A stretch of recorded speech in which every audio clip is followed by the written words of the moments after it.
नमो भगवते वासुदेवाय। सज्जनों, अब चंड मुंड द्वारा महिषासुर से भगवती कात्यायनी के सौंदर्य का वर्णन करने की कथा है और महिषासुर का संदेश है और युद्ध का उपक्रम की कथा। सीधा चलते हैं कथा की तरफ।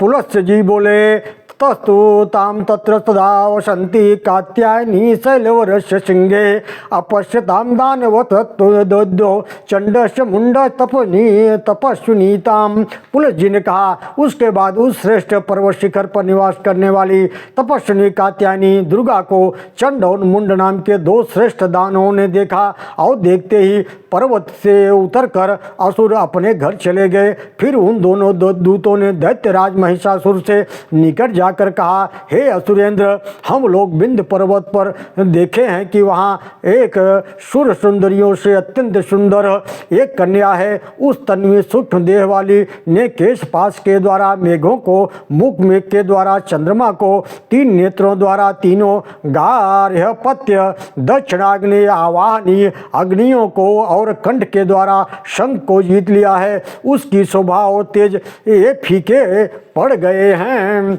देह दैत्येश्वर वह कन्या बड़े और भयानक शस्त्रों को धारण किए हुए है। हम यह न जान सके कि वह कौन है और किसकी पुत्री है या स्त्री है। हे महासुरेंद्र, वह स्वर्ग की परित्याग कर भूतल में स्थित श्रेष्ठ रत्न है। आप स्वयं बिंद पर्वत पर जाकर उसे देख लें और फिर जो आपकी इच्छा हो, वह सामर्थ्य हो, वह करें। उन दोनों दूतों से कात्यायनी के आकर्षक सौंदर्य की बात सुनकर महिष ने इस विषय में कुछ भी विचार नहीं किया और यह कहकर जाने का निश्चय किया, मनुष्य के शुभ अशुभ को ब्रह्मा ने पहले ही निर्धारित कर रखा है। जिस व्यक्ति को जहाँ पर या जहाँ से जिस प्रकार जो कुछ भी शुभाशुभ परिणाम होने वाला होता है, वह वहाँ ले जाया जाता है या स्वयं चला जाता है। फिर महिष ने मुंड, नमर, चंड, बिडाल नेत्र, पिशंक के साथ वास्कल, उग्रायुध, चिच्चूर, रक्त बीज को आज्ञा दी। वे सभी दानव रण कर्कश भेरियों बजाकर उस पर्वत के निकट आ गए और मूल में सेना के दल को पड़ाव डालकर युद्ध के लिए तैयार हो गए।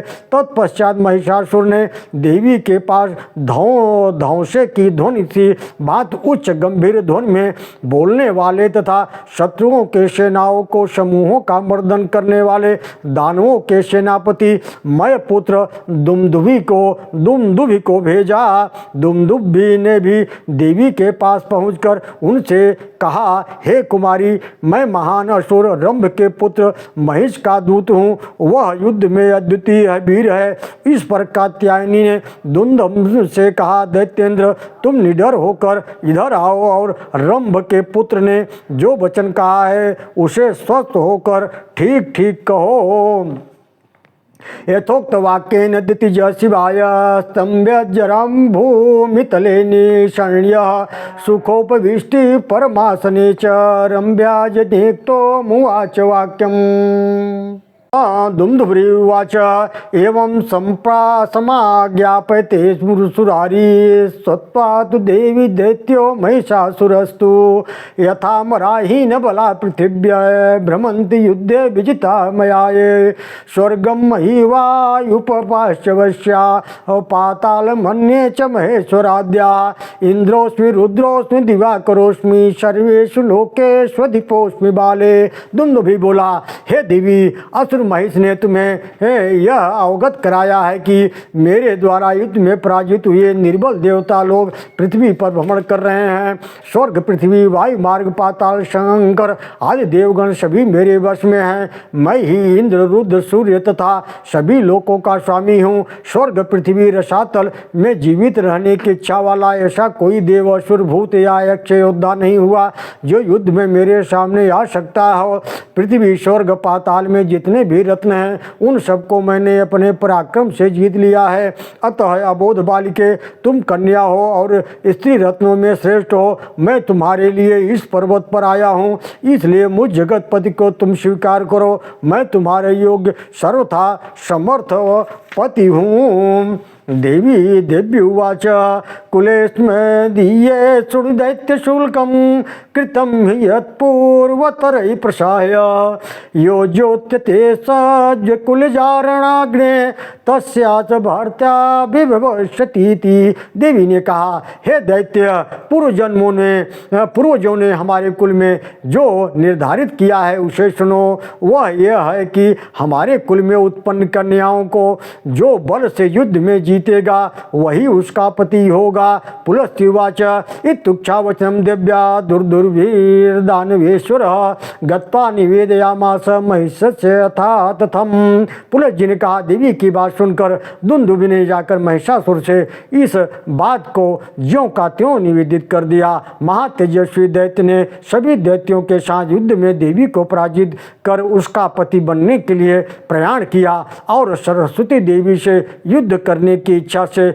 विंध्याचल पर्वत पर पहुंच गया। नारद जी, हे नारद जी, इसके पश्चात सेनापति चिच्छुर नामक दैत्य नवर नामक दैत्य को सेना के आगे चलने का निर्देश दिया। वह भी महान बली असुर उससे निर्देश पाकर चतुरंगी सेना की एक लड़ाकू टुकड़ी को लेकर वेगपूर्वक दुर्गा जी पर धावा बोल दिया। उसे आता देख ब्रह्मा आदि देवताओं ने महादेवी से कहा, हे अंबिके, आप कवच बांध लें। उसके बाद देवी ने देवताओं से कहा, देवगण, मैं कवच नहीं बांधूंगी। मेरे सामने ऐसा कौन अधम दानव है जो यहाँ युद्ध में ठहर सके। जब देवी ने शस्त्र निवारण कवच न पहना तो उनकी रक्षा के लिए देवताओं ने पूर्वोक्त विष्णु पंजर स्तोत्र को पढ़ा। यदा न दिव्या कवचम कृतं सहस्र निर्वहणम यदा रक्षास्यास्य तु विष्णुपंचर मुक्तवान सा तेन रचिता ब्रह्मं दुर्गा दानव सत्तमम अवध्यम देवते सर्वे महर्षि पीडयति एवं पुरा देववरेण शंभुना तद्वैष्णवं पंचरमायताक्षा प्रोक्तम यथा चापि पादताधो निर्शोदितोऽसौ महिषासुरेन्द्र एवं प्रभावो द्विज विष्णु पंचर सर्वासुरक्षाधिको हि गीत कस्तस्य दुर्दादतु युधिर्दर्पहानि यस्य तितश्चेति चक्रपाणि। हे ब्राह्मण नारद, उससे रक्षित होकर दुर्गा ने समस्त देवताओं के द्वारा अवध्य दानव श्रेष्ठ महिषासुर को खूब पीड़ित किया। इस प्रकार पहले देवश्रेष्ठ शंभु ने बड़े नेत्रों वाली कात्यायनी से उष्ण वैष्णव पंजर को कहा था। उसी के प्रभाव से उन्होंने देवी ने भी पैरों से मारकर उस महिषासुर का कचूमर निकाल दिया। हे द्विज नारद, इस प्रकार से प्रभाव से युक्त विष्णु पंजर समस्त रक्षाकारी स्त्रोतों में श्रेष्ठ कहा गया है। वस्तु जिसके चित्त में चक्रपाणि स्थित हो, युद्ध में उसके अभिमान को कौन नष्ट कर सकता है। ओम नमो भगवते वासुदेवाय, नमो दिव्यै महादिव्यै शिवाय सत्यम नमः, नमो प्रकृत्यै भद्राय नीता प्रणता स्मताम्।